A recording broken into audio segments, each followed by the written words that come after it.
Si, non, je tenais quand même. Vice-champion au motocross des nations en 2008, 5 fois vice-champion de France élite. Et ça, on va en parler un petit peu avec Blaise parce que vice-champion, il connaît aussi ce monsieur. Vainqueur, par contre, 2 fois aux ISDE. C'est le grand Anthony Boissière. Comment ça va, Anthony? Bonjour à tous, écoutez, ça va bien, tout va bien pour moi, tranquillement, donc ça va. Sacré palmarès quand même, Anthony. C'est vrai que j'ai dû me replonger un peu dedans tout à l'heure et ouais, il y avait beaucoup de lignes. Il y en a, je me rappelle des saisons où tu as un peu galéré et tu vois, c'est dommage parce que quand on regarde les palmarès, c'est pas vraiment ton vrai niveau qui ressort. Je sais pas comment tu le vois, toi. Ouais, c'est Commencer vrai, par ça. c'est vrai, tu as raison, c'est pas mon vrai niveau qui ressort, mais quelque part c'est dû à pas mal d'erreurs, d'entraînement, de blessures, à certains moments où j'ai pas fait ce qu'il fallait faire, etc. Donc c'est vrai que c'est dû à pas mal d'erreurs et pas mal de blessures surtout. Nico, je crois que ça fonctionne pas très bien. Donc ce que j'ai fait, c'est que j'ai lancé l'enregistrement. Au pire, on le mettra après. Apparemment, Facebook a pas été totalement résolu pour les lives. Ouais. Donc c'est pas C'est très. ce que je suis en train de voir aussi. Est-ce qu'on est sur YouTube, par Et contre? pareil, je crois que ça s'envoie, mais pas au top. Donc j'ai lancé l'enregistrement. On le mettra en différé. Voilà, ça serait pas, ça change rien pour nous. Anthony, ça sera juste qu'on n'aura pas toutes les questions, en tout cas pas de suite de ceux qui nous regardent en live. Donc, du coup, Anthony, là actuellement, si on revient du coup au présent, départ imminent vers l'Italie, je me trompe pas, il y a la Coupe du Monde Junior, pas ce week-end, celui qui suit. Est-ce que tu peux nous parler un petit peu de cette organisation pour envoyer tous ces jeunes à Arco le 13 juillet? Alors l'organisation, elle est assez simple. Hein. C'est comme une course normale de championnat de France ou de championnat d'Europe. Sauf que bon, c'est un mondial. Donc voilà, la fédération a fait une sélection de 3 pilotes 85.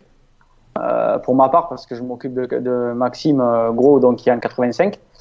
Donc voilà, il y a aussi des pilotes 65, dont un petit pilote que j'ai, Basile Pigua aussi, que je m'occupe. Donc voilà, ils ont fait leur sélection. Moi, je vais m'occuper d'eux là-bas sur place et voilà, on est en train de préparer tout ce qui est matériel, tout ça et puis entraînement pour aller à cette course. Donc voilà, tout se passe bien. La FFM fait venir. Comment ça se passe en fait pour toi? C'est les pilotes, tu es coach pour eux à l'année. C'est la FFM qui t'a envoyé vers ces pilotes-là ou tu es vraiment indépendant? Non, moi je suis indépendant. Moi je travaille avec le team Tech 32. D'accord. Donc je suis associé dans le team. Donc je suis l'entraîneur du team en même temps. Et moi, si tu veux, je m'occupe de Maxime Gros et de Basile Pigua, par exemple, pour cette course. Donc je serai là-bas sur cette course pour les coacher, en parallèle de la Fédé qui sera là-bas pour les autres pilotes et pour l'équipe de France, quoi. Voilà. D'accord, moi je me posais la question justement, explique-nous un peu comment tu as passé le cap de ta carrière de pilote à ta carrière d'entraîneur. Comment ça s'est fait cette transition-là? Alors déjà, j'ai fait la transition cross enduro dans un premier temps. Ouais. Ça, je pense qu'on en reparlera tout à l'heure pour des raisons parce que c'est assez compliqué. Donc après l'enduro, j'ai décidé de revenir un peu en cross. Donc là, c'était juste seulement pour me faire plaisir parce que je retrouvais pas en enduro le plaisir du cross, des départs, de l'adrénaline, etc. Donc voilà. Et après ça, j'ai fait cette saison-là et puis j'en avais marre. J'étais plus trop motivé. Il y avait pas grand chose au bout à gagner. Donc j'ai préféré. J'avais été malade pendant la saison. J'avais chopé Epstein-Barr, donc j'ai préféré me retirer et j'avais passé mon brevet d'état 5-6 ans avant, donc j'avais cette opportunité-là de pouvoir entraîner des gamins donc, et passer à autre chose, donc c'est ce qui s'est passé, quoi. C'est la direction que j'ai prise. C'est toi qui choisis les gamins ou c'est eux qui t'ont choisi? Alors il y a eu un peu des deux. Maxime, j'ai attaqué avec lui parce qu'il était dans le team de B. Donc il était avec moi et c'est vrai que c'est un petit jeune qui roulait vraiment bien, qui était petit, donc j'ai été intéressé pour travailler avec lui.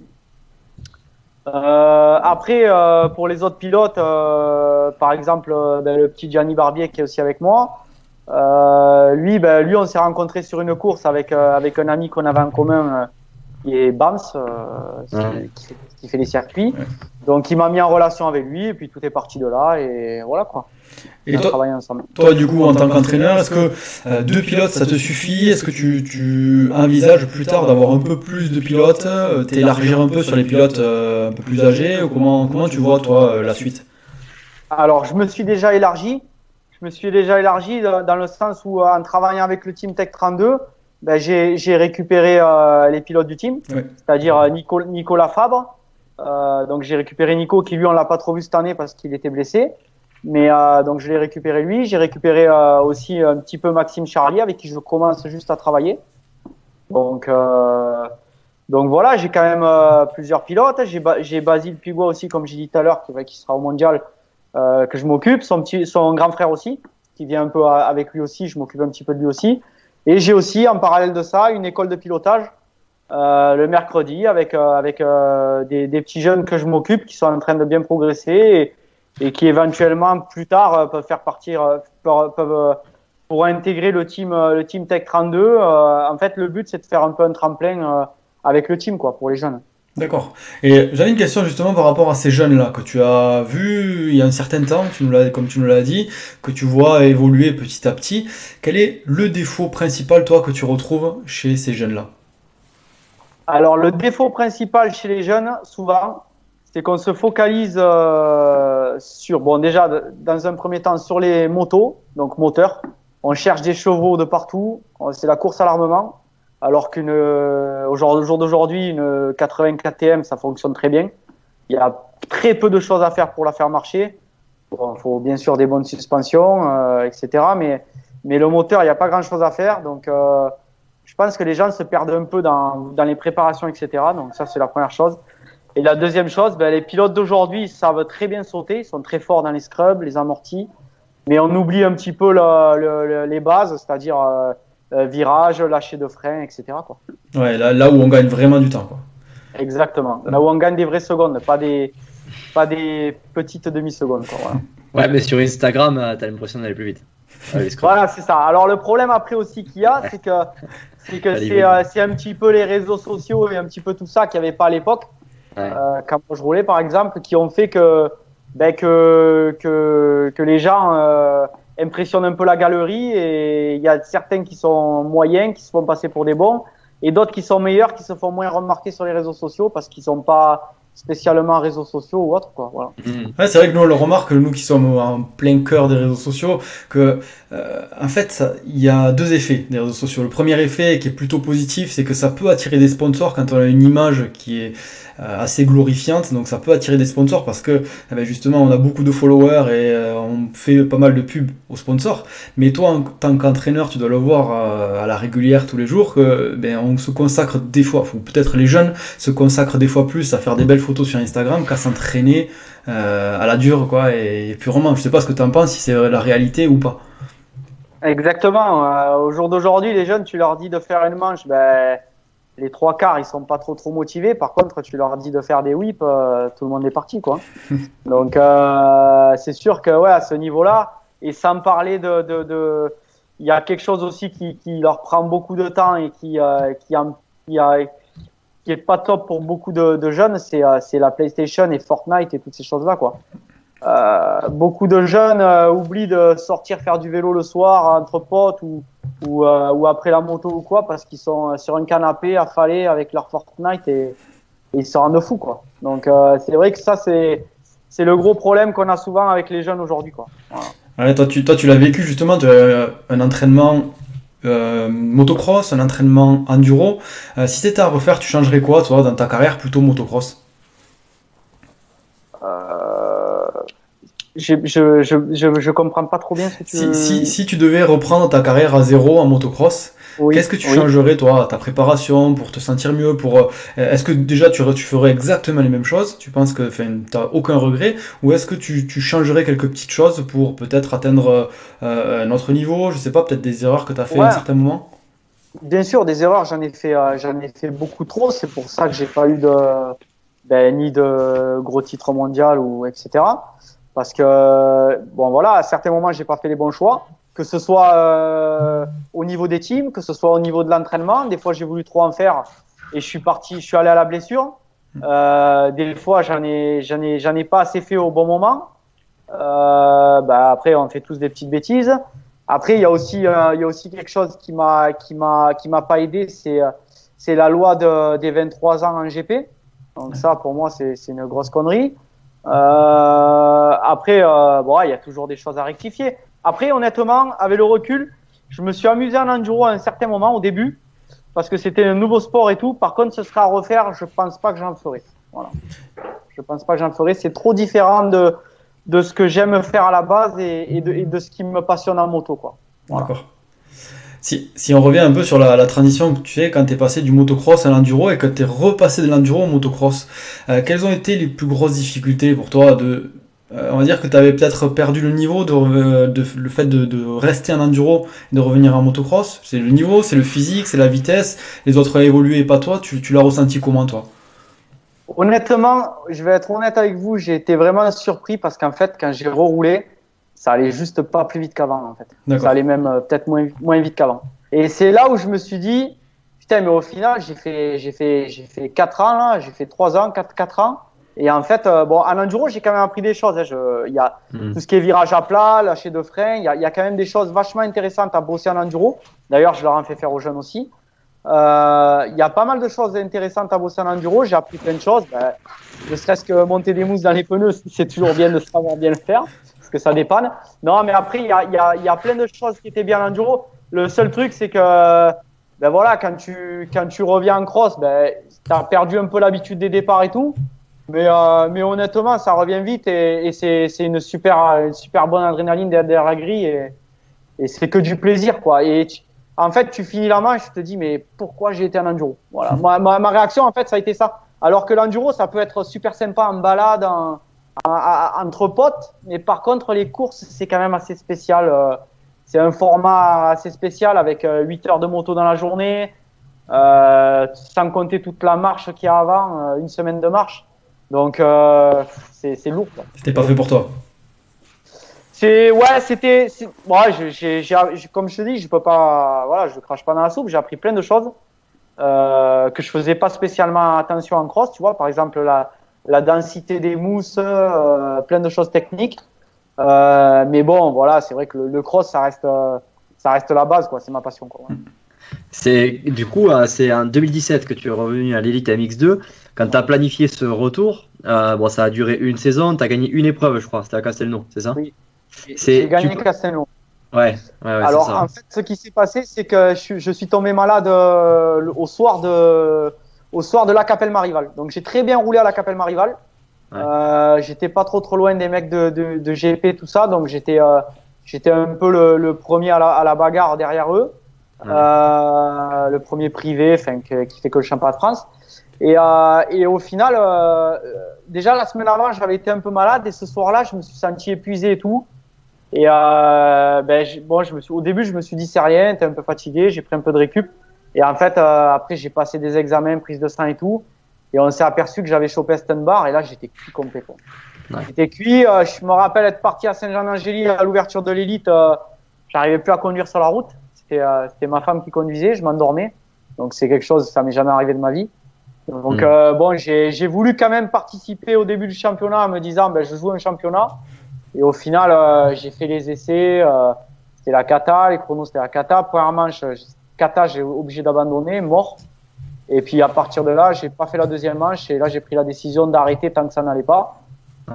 Et donc le mercredi avant Castelnau, je me rappelle, on était chez Hervé de B. On était au Marié. Donc on roule avec Greg Aranda. J'ai fait 2 fois 10 minutes dans l'après-midi. J'étais mort, je me souviens. J'ai dit dimanche je roule pas, je suis mort, je suis encore cuit. Et au final, j'ai dit et finalement on annule l'hôtel, on annule tout. Au dernier moment, je décide d'y aller. Je sais pas pourquoi. J'ai dit allez, j'y vais, je m'en fous. J'avais quand même envie de rouler. Je pars là-bas, je gagnais 2 manches devant Yam Usine en plus parce qu'ils étaient les 2 pilotes. Effectivement, il y avait. Ils roulaient devant un GP. Donc moi, à ce moment-là, je travaillais la semaine parce que la moto c'était plus mon boulot principal, quoi. Donc, je bossais avec mon frère, je faisais de l'appel mécanique la semaine. Putain, j'arrive, je gagne les 2 manches, je me dis, mais qu'est-ce qu'ils foutent les autres, quoi. Enfin, donc voilà. Alors après, les autres courses d'après, j'ai eu des petites, j'ai fait pas mal d'erreurs. Je me suis un peu trop précipité, tout ça. Pas par manque d'expérience, parce que l'expérience j'en ai, mais par envie de trop bien faire et pensant que ça allait se passer correctement. Donc voilà. Après, c'est moyennement passé. Bon, j'étais quand même sur les podiums des autres courses, à part Saint-Yves, je crois que j'étais tombé. Donc bon, j'étais quand même Mais à ce satisfait moment-là, de moi. t'avais plus aucune séquelle de Epstein-Barr, c'était fini, quoi. C'est passé d'un coup Alors, ou non, tu justement, toujours fait une passe? à Castelnau, ça s'est bien goupillé parce que j'étais en tête, il fallait pas que je force, j'avais juste qu'à dérouler pour. J'ai roulé à l'enduriste, hein, franchement, je roulais vraiment cool. Mais bon, quelque part, c'était un peu efficace parce que ça allait vite. Mais j'étais mort, quoi. J'étais incapable de faire une manche de 30 minutes à fond, quoi. Voilà, je m'entraînais dès que je pouvais et je bossais un petit peu à côté, donc c'était assez compliqué, quoi. Et là, Pourquoi avoir arrêté du coup à la fin de la saison 2017? Tu t'as pas voulu réenchaîner sur une autre saison? Tu avais déjà prévu ta reconversion? Comment ça s'est passé exactement à la fin de cette Alors, saison? ben, ça s'est passé qu'en fait, honnêtement, j'étais un peu dégoûté. J'avais plus la motivation d'enchaîner des saisons, de m'entraîner, en fait, pour avoir si peu entre guillemets, à gagner, parce qu'au jour d'aujourd'hui, l'élite, c'est bien, mais c'est pas grand chose, hein. Il y a pas grand chose à gagner. C'est difficile de gagner sa vie avec ça. Et, travailler à côté, ça se fait, hein. C'est pas infaisable. Mais honnêtement, c'est pas facile quand même à faire et ça demande de la rigueur et tout. Et partir rouler à 70% et prendre des risques, c'est pas mon but, quoi. Voilà. Moi, soit je le fais à fond, soit je le fais pas. Et à ce moment-là, je pouvais pas le faire à fond, du coup, j'ai préféré m'arrêter, quoi. et toi justement, J'ai ma petite entre-temps qui est née. Ma vie avait un petit peu changé aussi. J'avais besoin peut-être de passer à autre chose. Et j'étais plus autant motivé que ce que j'ai pu l'être, quoi. et toi justement, Anthony, tu as une vision expérimentée du motocross, de l'enduro, tu as fait pas mal de choses. Euh, Est-ce que tu conseillerais de nos jours à un jeune, comme les jeunes dont tu t'occupes, de tout mettre là-dedans pour essayer d'en vivre et d'essayer d'être au plus haut niveau mondial? Ou est-ce que tu penses, au contraire, tu vas me dire que c'est très risqué de faire ça? Qu'est-ce que tu en penses, toi? Alors, moi, je pense que ça vaut la peine. Ça vaut la peine. Par contre, ça vaut la peine pour les gens qui sont prêts à tout. C'est-à-dire que dans ce sport, je pense, et tu vois, moi, vous voyez, sur ça, j'ai pas été peut-être nickel à chaque fois. Il aurait fallu peut-être que je sois un peu plus à bloc. Et il faut vivre que pour ça. Il faut dormir moto, manger moto. Il faut être à bloc pour vraiment arriver à faire la différence par rapport aux autres. Parce qu'au jour d'aujourd'hui, ben, ça s'est quand même professionnalisé. Et il faut vraiment s'entraîner fort. Surtout sur la moto et physiquement à côté aussi, mais surtout sur la moto parce qu'on est des pilotes de moto. Donc, faut vraiment tout donner pour ce sport et faut aimer ça et en fait être vraiment un battant dans ta tête et vouloir ça plus que tout le monde. Voilà. D'accord. Il y a un endroit, C'est compliqué. il y a un endroit dans le monde où il faut être pour être un champion. Je pense à la Belgique notamment, on en voit beaucoup qui vont là-bas, même très jeunes. C'est où tu penses qu'on peut, ben, comme avant, hein, on peut être un sudiste et être champion du monde, voire plus. Alors au jour d'aujourd'hui, je trouve que ça a quand même évolué. Les terrains sont beaucoup griffés, il y a beaucoup de sable, tout ça. Donc je pense que la Belgique c'est un passage obligatoire, mais c'est pas. Après ça dépend des gens. Je pense que c'est selon comment tu te sens et selon comment tu vis la chose là-bas. Je pense que le mec qui est bien là-bas, qui se fait super plaisir, qui se régale, qui a que ça, qui pense qu'à ça et qui a pas besoin d'être près de sa famille, qui a pas besoin d'avoir des amis, qui a pas besoin de. Ben ce mec-là, oui, c'est très bien dans la Belgique. Par contre, pour d'autres, comme moi par exemple, j'ai vécu en Belgique. Franchement, c'est pas là où j'ai fait mes meilleures années. Voilà. Mes meilleures années, d'ailleurs, je les ai fait chez vous, à côté de Toulouse. C'est dans le Team HD. Ouais, je me sentais bien et il y avait une bonne ambiance au sein du team et je me sentais un peu comme chez moi. Et bon, j'avais 3 heures de route pour rentrer chez moi, j'étais tranquille, je me sentais bien, quoi. Voilà, j'étais bien. Je pense que c'est après forcément qu'il faut faire du sable et tout, mais il n'y a pas que ça, quoi. Je veux dire, faut être bon dans la terre, faut savoir être un gros freineur, se servir du frein avant, machin. Le sable c'est bien beau, mais Il n'y a pas que du sable partout, quoi. C'est vrai que quand tu regardes un mondial, c'est pas non plus que du sable, quoi. Après, on en discutait dans un live avec Adrien Van Beveren, ce qu'il disait, c'est que le sable, c'est bien parce que quand tu t'entraînes dans le sable, tu changes de trace quasiment tous les tours. Quand on s'entraîne vers chez nous, c'est vrai que tu peux passer une après-midi à prendre exactement la même trace. Donc ça t'apporte quand même ça. C'est vrai aussi, ça t'apporte ça. Faut être honnête, le sable, c'est toujours plus physique que la terre, les 3/4 du temps. Donc forcément, ça t'apporte un peu la caisse. Comme tu dis, le terrain évolue. Il y a beaucoup de monde sur les pistes. Alors ça, moi, c'était personnellement pas un truc qui me plaisait, mais il y a des gens qui aiment bien rouler avec du monde pour se tester le mercredi. Moi, faire la course avant le week-end, c'était pas mon truc. Donc déjà, ça me plaisait pas. Ouais. Et puis honnêtement, bon, le gros point négatif pour moi de la Belgique, c'est que tu veux travailler un virage, tu peux juste pas. En fait, c'est pas possible parce qu'il y a des cordes tout autour de la piste. Donc, à part de trouver des terrains privés, et ça, c'est de plus en plus dur là-bas à en trouver. Tu peux pas couper la piste, tu peux pas faire du réel travail technique à part t'enchaîner des tours, des manches de 40. Honnêtement, il n'y a pas grand chose à faire. Voilà. C'est intéressant ce que tu dis là. Tu le faisais toi-même parce que tu avais quand même un bon niveau, on va dire potentiellement titrable champion du monde. Est-ce que quand on a ce niveau-là, on fait encore de la technique, mettre des plots et ce genre de choses? On a l'impression qu'on le voit de moins en moins. Tu vois, la Baker's Factory et tout ça, on a l'impression qu'ils enchaînent des manches, qu'ils font un travail millimétré. Mais à part David Villemain qui fait ça aux US, j'ai l'impression que ça se fait pas trop. Ouais, après, tu vois, c'est là où je pense qu'il faut pas tout mélanger. J'ai rien contre Aldon Baker, tu vois, mais ce mec-là, il a jamais fait de moto, et ça, pour moi, c'est pas top, parce que quand tu as fait de la moto, ben, tu connais, tu sais les techniques, et je pense que c'est important de revenir aux techniques de base, parce que des fois, on a tendance à les oublier. Et faire des manches avec un chrono, c'est facile. Par contre, arriver à passer un virage à la perfection, avec la bonne position, les jambes comme il faut, le pied rentré sur le cale-pied au bon moment, ou les deux pieds sur les repose-pieds au bon moment, etc. Ça reste quand même du vrai travail. Et je pense qu'il faut pas l'oublier. Je veux dire, c'est comme un footballeur, il fait pas que courir après un ballon, quoi.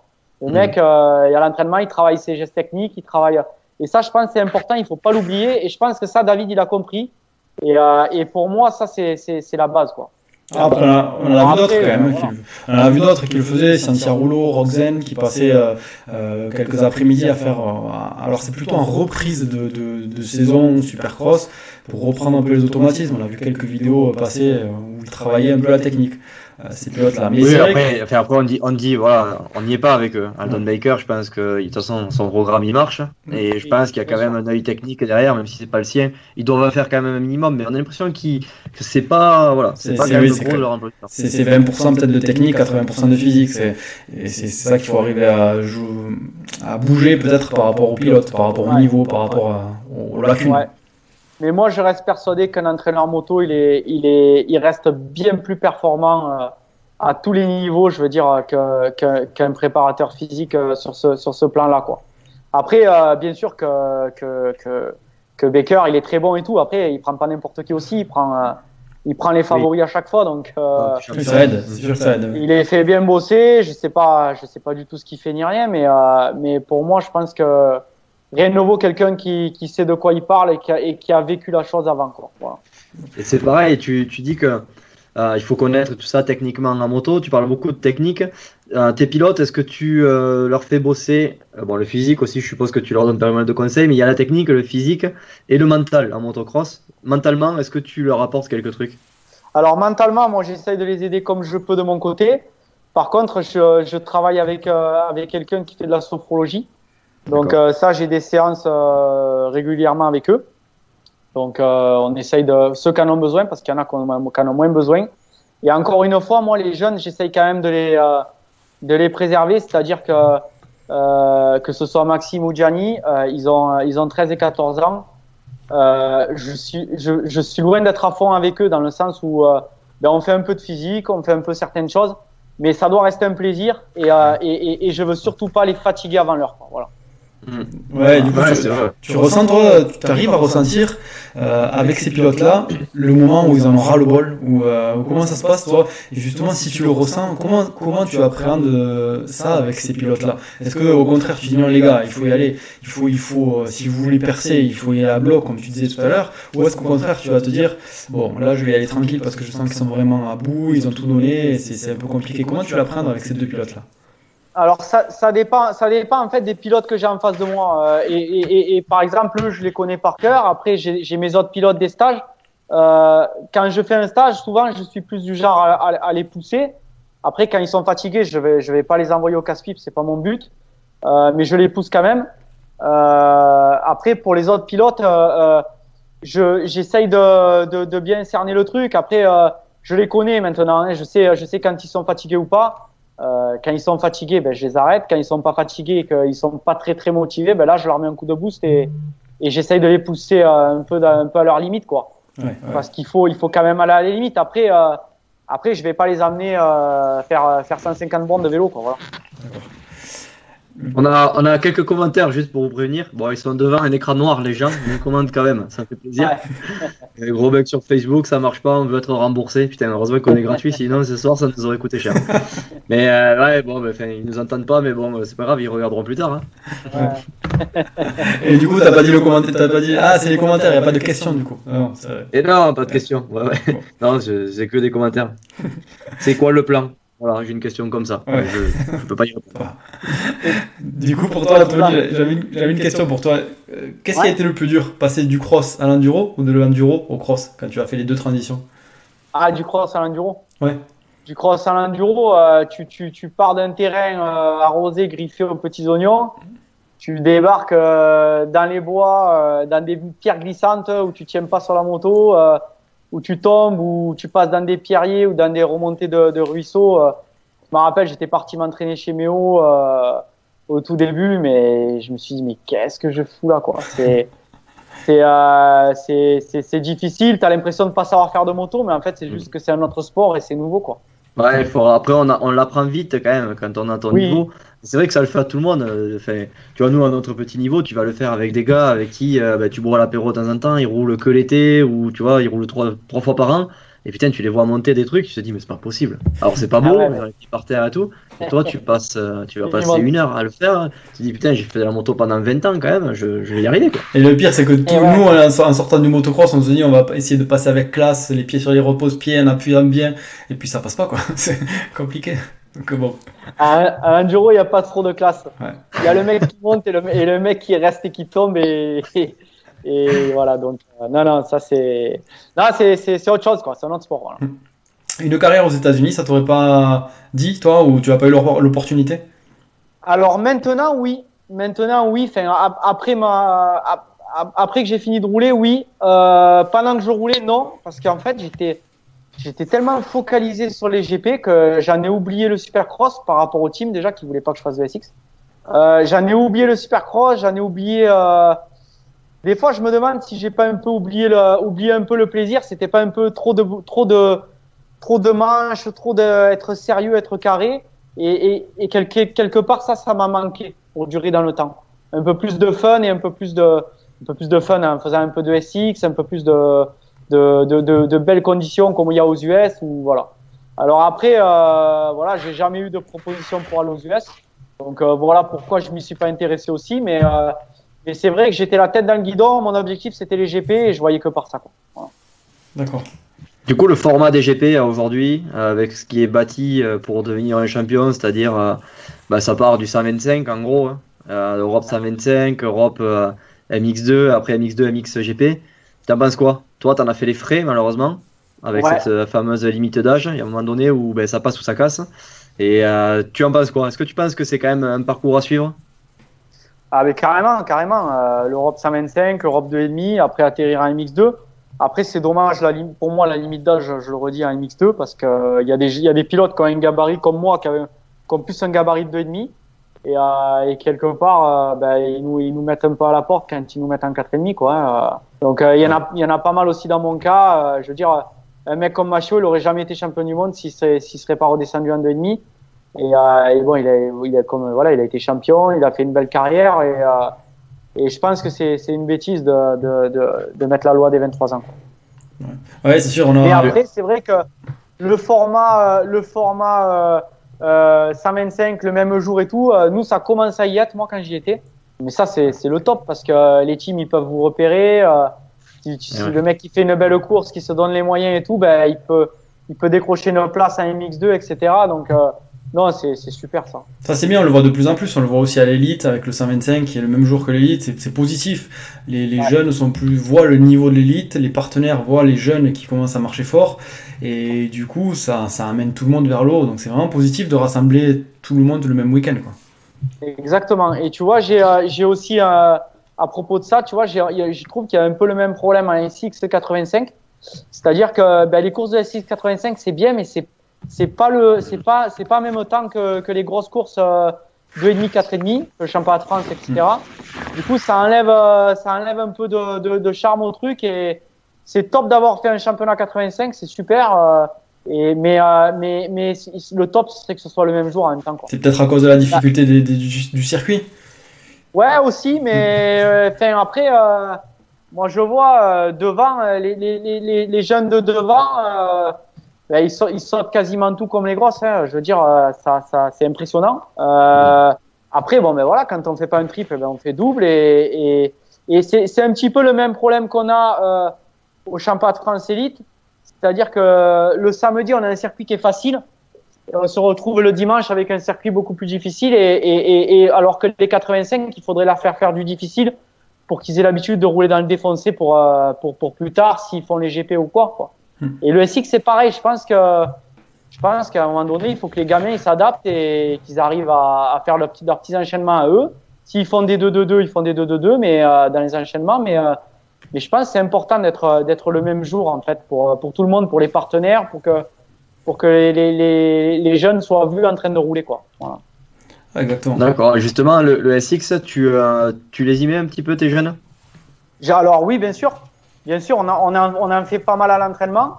Bon, pas pendant la saison cross, parce que c'est vrai qu'on a toujours un peu peur de la blessure.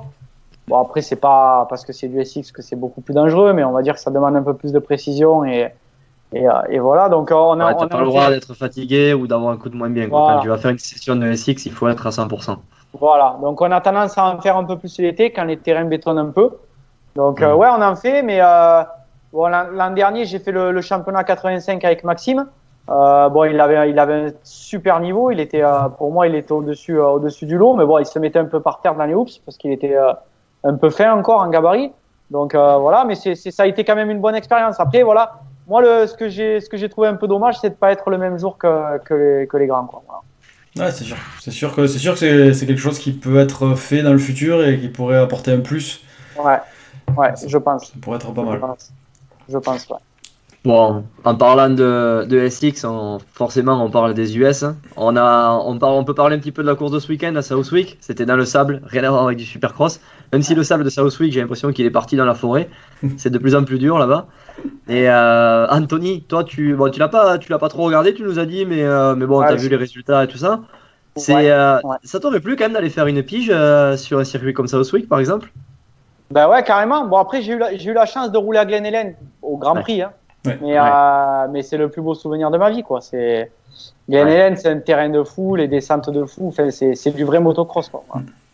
Ouais, c'est autre chose. Les circuits aux US, tu penses qu'il y a une réelle différence quand même entre rouler sur un circuit comme Glen Helen et rouler sur un circuit comme Touchenthal. Voilà, tu vois quoi, toi, comme différence? Parce que franchement, je suis jamais allé à Glen Helen. C'est pour ça, en tant que novice de Glen Helen, explique-nous ce qu'il y a de différent. La grandeur des sauts, la taille.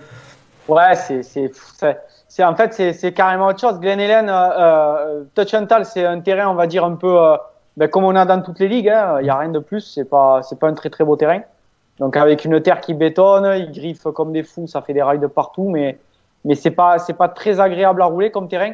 Enfin, moi personnellement, j'aimais pas trop. Après, il y en a peut-être qui aiment bien, et tu vas à Glen Helen, c'est à fond partout, c'est une descente interminable où tu sais même pas où choper les freins parce que tu te dis je vais jamais m'arrêter en bas. Enfin, tout est démesuré, quoi. Et à l'époque, il y avait un triple de je sais pas combien il faisait de mètres, mais avec la 4,5, j'avais peur, quoi. J'étais à bloc, au 4e tour des essais, quand tu sautes, ça te fait un pincement au cœur, quoi. Donc, non, c'est fou, c'est encore autre chose, quoi. Voilà. C'est encore autre chose. T'étais perdu?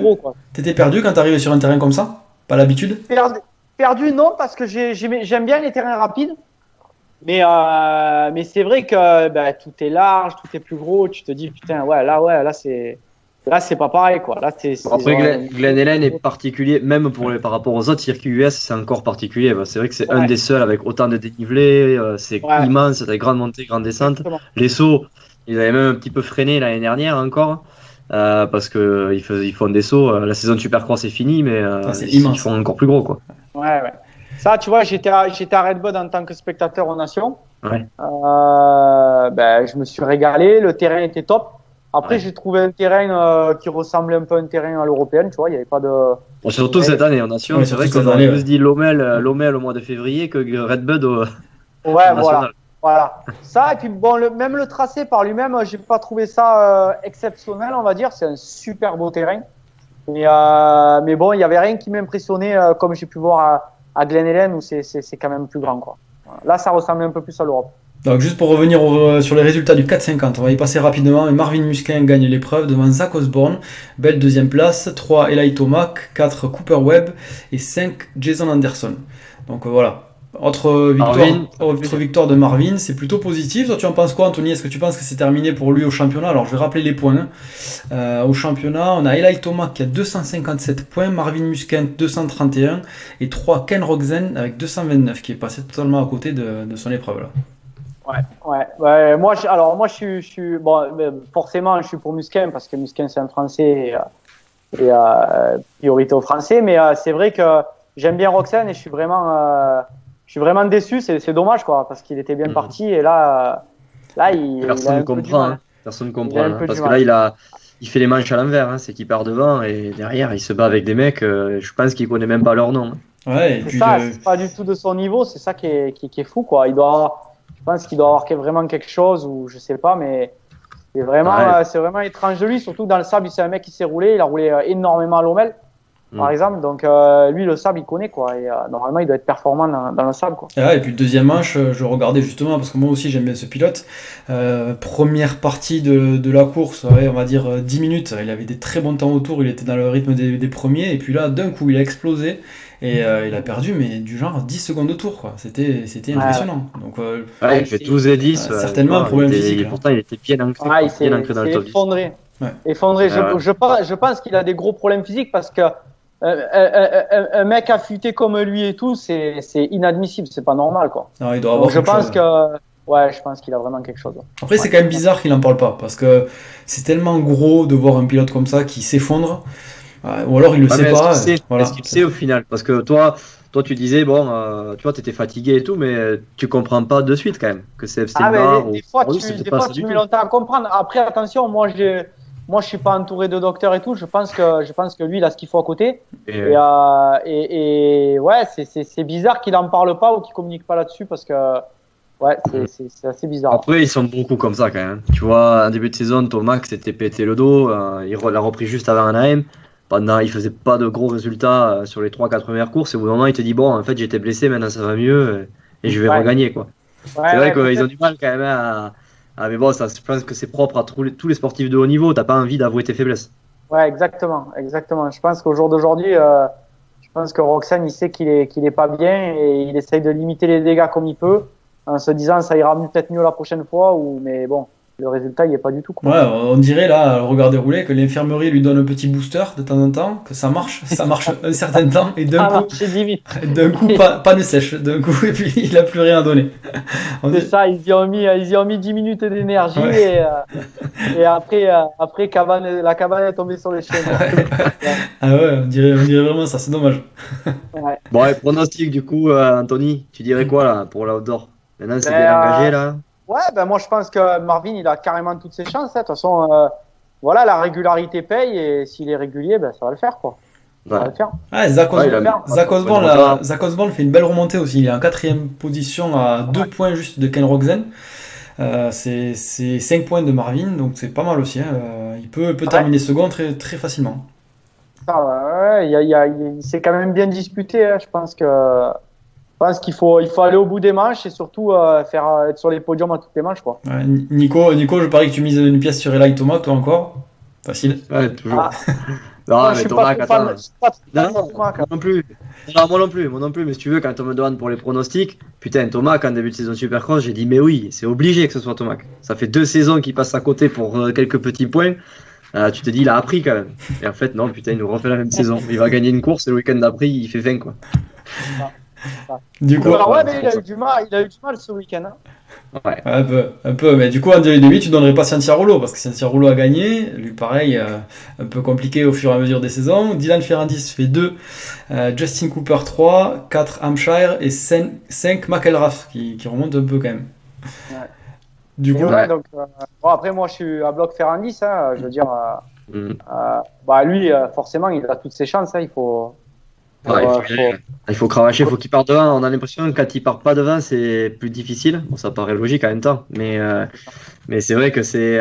Pourtant, avec des matchs de 30 minutes, tu te dirais la caisse qu'il a, il peut remonter. Mais en fait, les autres ont la caisse aussi. Et forcément, quand tu pars devant, pas simple. C'est ça.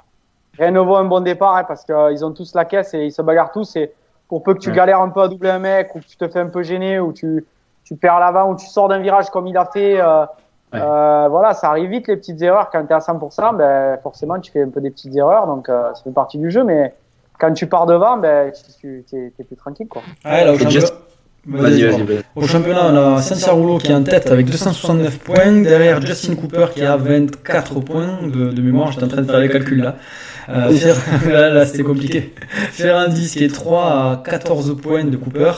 Donc voilà, c'est pas encore joué, mais c'est compliqué quand même. Il y a plus de 25 points, à une trentaine, 30 et quelques.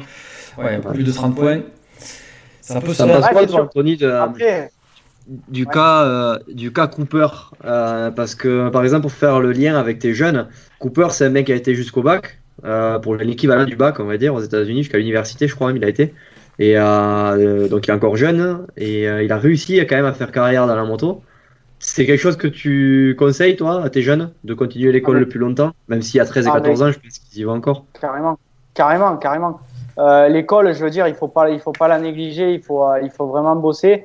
Et même l'école, ça leur fait bosser un petit peu le côté réfléchir.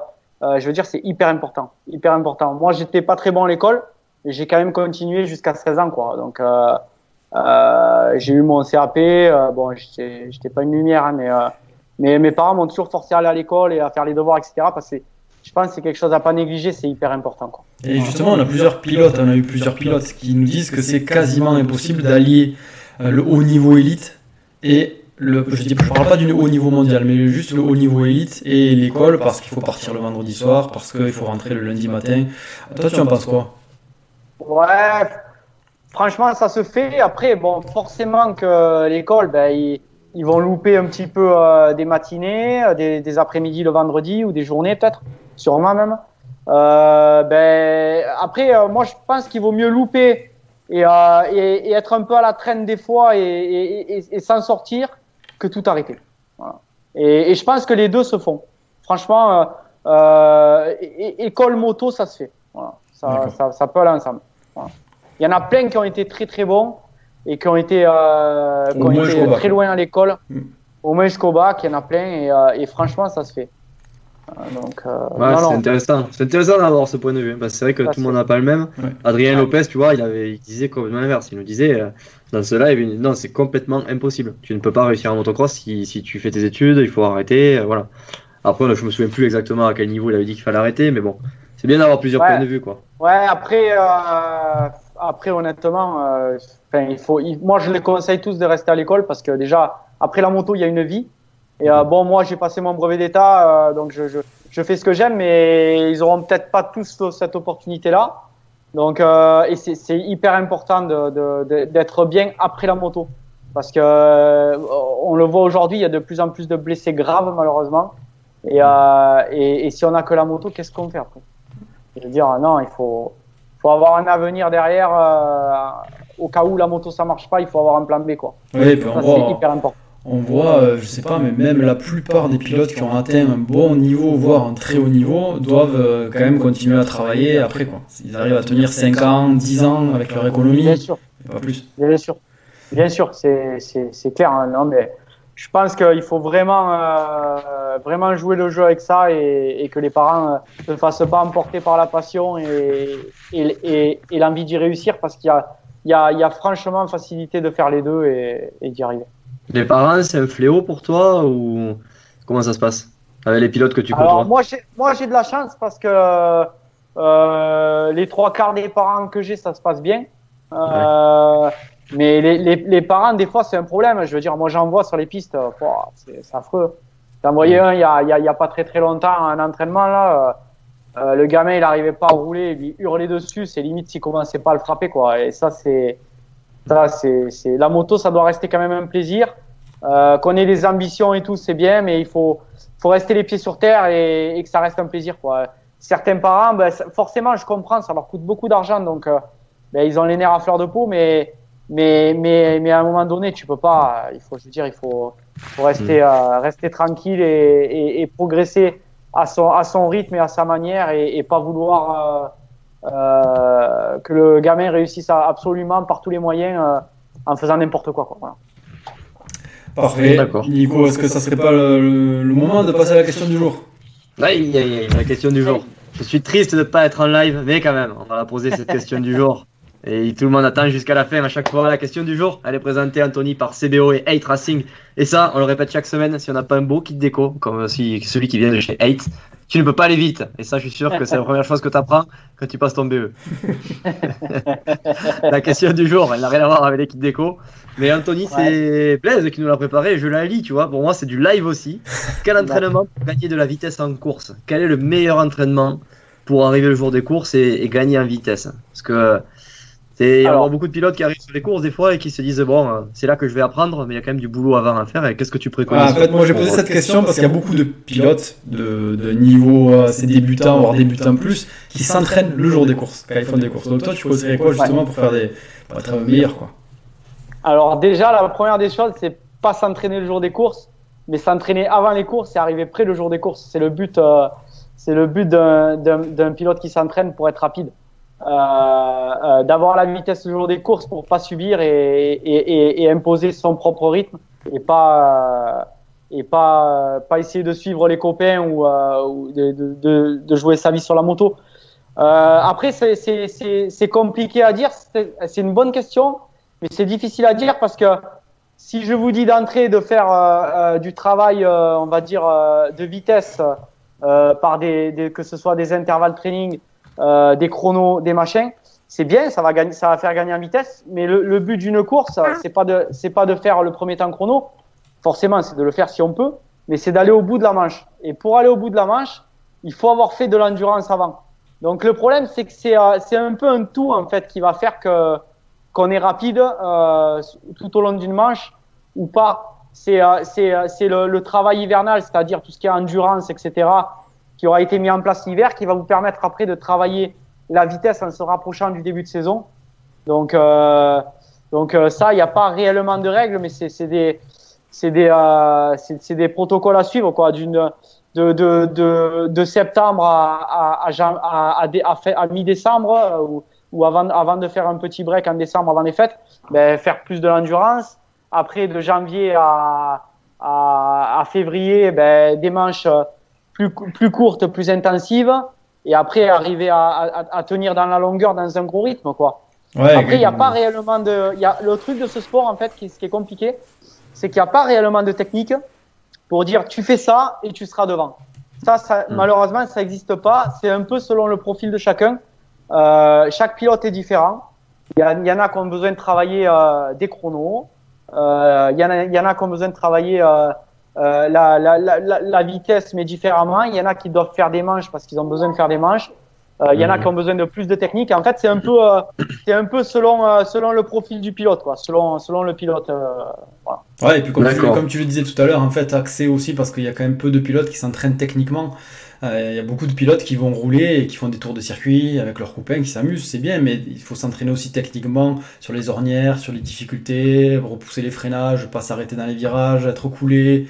Voilà, il y a pas mal de petites techniques, je pense, pour les pilotes qui nous écoutent, qui débutent un peu. Le fait de pas s'arrêter dans les virages, de garder la vitesse, comme tu l'as certainement vu en enduro. En enduro, c'est encore plus poussé qu'en cross. Et quand on s'entraîne, je pense, à ces petites techniques-là, on peut progresser, grappiller quelques petits dixièmes qui se transforment en secondes à la fin du tour. Et après, axer sur le physique. Toi, comment tu vois l'entraînement? Comme Nico l'a dit, il y a technique, physique, mentale. Tu privilégierais quoi entre les trois? Alors, moi, je serais plutôt technique d'entrée, parce que quand on a la technique, même si on n'est pas très très bon physiquement, avec de la technique, déjà, on se fatigue moins. Donc, technique déjà en premier. Après, mental. Mental et physique, je dirais que c'est vachement lié. Parce que quand tu as le physique, tu as le mental. Quand tu sais que tu n'as pas le physique, tu pars à une manche, tu sais que tu vas pas tenir, déjà le mental, tu peux pas l'avoir, quoi. Donc ça déjà c'est vachement lié, donc ça va ensemble, quoi. Mais pour moi la base en fait c'est d'être réellement bon sur une moto. Quand tu es bon sur une moto, c'est la facilité, quoi. Tu rentres dans tes virages, c'est facile, ça va tout seul. Et là tu laisses moins d'énergie, et si après ça tu arrives à être bien physiquement, voilà, après tout réuni, ça fait un pilote qui roule très bien, quoi. Pour tes pilotes, toi, Maxime, il a un petit gabarit.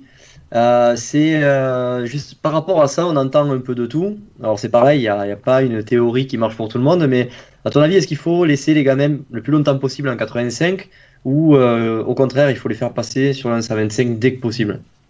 Alors pour moi, passer en 125 dès que possible. Ouais. Pourquoi? Parce que, alors déjà d'une, je vois des 85 tous les week-ends au championnat de France, etc. et au championnat d'Europe.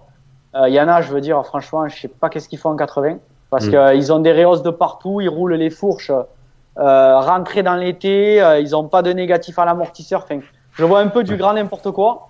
Et je pense que quand on en est là, il vaut mieux louper un titre et passer en 125 et faire une année d'apprentissage que vouloir absolument s'accrocher à quelque chose qui au final c'est du 85, c'est très bien, ça c'est important, mais c'est pas là que la carrière d'un pilote se fait, c'est après au passage en 125. Donc moi je serais plutôt du genre à passer en 125, donc passer en 125 le plus tôt possible. Et la deuxième raison du passage en 125 le plus tôt possible, c'est que le motocross a évolué, il y a cette fameuse loi des 23 ans, et au jour d'aujourd'hui je pense qu'il n'y a pas de temps à perdre. Parce que c'est important d'avoir des années d'MX2, et quand on veut avoir des années d'MX2, faut pas rester jusqu'à 16 ans comme j'en vois certains en 85, quoi. 15-16 ans, quoi. Et du coup, dernière question. Normalement, la dernière question, le permet pas, voilà, c'est une chose. Mais quand je vois des grands as là, ils sont énormes, ils savent pas où mettre leurs jambes. Enfin, pour moi, ça sert à rien. Ouais, t'as fait. Ouais. Bon, normalement, c'est la question du jour, la dernière question, mais j'en ai encore une. Parlant de 85 au 125 et passer du 85 au 2,5 temps, qu'est-ce que tu en penses? Alors, y en a qui l'ont fait. Moi, honnêtement, je suis pas pour. Moi, je suis pas pour parce que pour moi, le 125, c'est la meilleure école, dans le sens où dans le 125, il faut être juste dans les rapports. Il faut se battre avec la moto, il faut laisser rouler la moto dans les virages parce qu'il n'y a pas de reprise si tu n'es pas dans le bon régime moteur. Donc pour moi, ces points-là, c'est hyper important et c'est quelque chose à ne pas louper. Donc moi, je vois au moins une saison en 125 avant de passer en 2,5. Parce que, alors le problème des 2,5, le problème qu'on a avec les 2,5, c'est des motos, c'est fantastique, c'est super facile à piloter. Mais on a tendance à se reposer sur la puissance. Donc, c'est-à-dire virer en 3, ça reprend tout seul. Il y a pas c'est pas une moto avec laquelle on se bat beaucoup au niveau pilotage. Alors qu'un 125, pour aller vite, il faut cravacher. Et pour la 2,5, c'est la meilleure école. Un très bon pilote 125, quand il passe en 2,5, en principe, il fait mal, quoi. Voilà. Donc, ça, c'est mon avis. Ah, et puis en plus, on voit maintenant Tom Guyon qui arrive à faire des performances en 125 avec les 2,5. Donc, c'est plutôt joli. Exactement. Moi, Tom Guyon, je l'ai encore vu ce week-end. Je veux dire, il roulait devant. en ayant apparemment mal au bras. Un pilotage nickel, très propre, très efficace. Il force moins que beaucoup d'autres qui étaient devant lui et qui roulent devant. Pour moi, s'il continue comme ça, il va aller loin. Il va aller loin. C'est un très bon pilote, très très bon pilote qui a une grosse marge de progression, contrairement à certains que je vois à fond se crever partout et qui sont pour moi un peu pas à leur max, mais pas loin de leur max. Comment on fait quand on est à son max justement comme ça? C'est difficile à accepter, non? Pour des pilotes qui ont quand même un bon niveau. C'est Tu vois, parce difficile à qu'il faut que accepter. le mec il va vite quand même, tu vois, il est agressif, il va vite, mais il Exactement. faut que tu lui dises, bon là il va falloir que tu ailles moins vite pour aller un peu plus vite mais plus tard. Ouais, C'est désapprendre un peu pour ça. réapprendre, quoi. Et c'est reculer pour mieux sauter. Hein. Et tu vois, c'est là que pour moi, le travail technique, comme on a tendance à faire, comme fait un DV à un Six, tout ça, parce qu'ils ont dû beaucoup bosser avec Ferrandis, à mon avis. Attends, n'essaie pas de mettre la charrue avant les bœufs. D'abord, on applique bien les techniques, les choses, et après, on augmentera la vitesse. Et je pense qu'il y a un temps pour tout. C'est comme le travail hivernal. Je veux dire, au mois de décembre, ça m'est arrivé plein de fois. Mes pilotes, on faisait des manches de 30 minutes avec mes pilotes et mes 2,85 et d'autres pilotes que j'avais. Ils faisaient des manches de 30-35 minutes à 80%. Tu vois des petits jeunes, ils se mettent derrière, ils pensent se suivre parce que ils voyaient qu'ils se suivent, mais en fait, ce qu'ils se rendent pas compte, c'est que bon, déjà eux, ils font pas 40 minutes. Et puis c'est que le début de la reprise d'entraînement et il y a pas de réel rythme, c'est juste du roulage, c'est de l'endurance et voilà, c'est ces choses-là qu'il faut arriver à comprendre, quoi. Bon, parfait. Mais merci beaucoup, Anthony, pour ce J'ai live. l'impression d'avoir fait un stage avec Anthony Boissier. Tu vois, c'est bien qu'on n'ait pas été en live, on devrait pouvoir le vendre, Anthony, celui-là. Bon, tant mieux. On va le sortir en DVD. Non, c'est cool, vraiment, ça fait du bien de parler à des gens qui ont la tête sur les épaules, toi, merci pour tes analyses ce soir, c'est sur le sport, sur les jeunes et tout, sur la technique. Moi, personnellement, je suis régalé. Ouais. Merci à vous, ça m'a fait plaisir, j'ai pris beaucoup de plaisir, je me suis régalé aussi. Donc, non, c'est bien, c'est important, je pense que les jeunes partent pas dans n'importe quelle direction et qui suivent soit des entraîneurs, soit des gens compétents pour ça et je pense que c'est important de bien s'entourer. Le motocross, souvent, on a tendance à pas très bien être entouré et je pense que c'est au jour d'aujourd'hui pour avoir de la réussite et rouler correctement, il faut être bien entouré. Voilà. Bon, parfait. Sur ces jolies paroles, merci beaucoup, Anthony. Et nous, on retrouve tout le monde en live, certainement, si Facebook et YouTube le veulent bien, la semaine prochaine, même heure, normalement, si Nico est en forme, bien sûr. C'est ça, bien sûr, évidemment. Et bien, bonne soirée à tous et à la semaine prochaine. Merci. Allez, bonne soirée. Merci. Salut. Allez, ciao. Salut.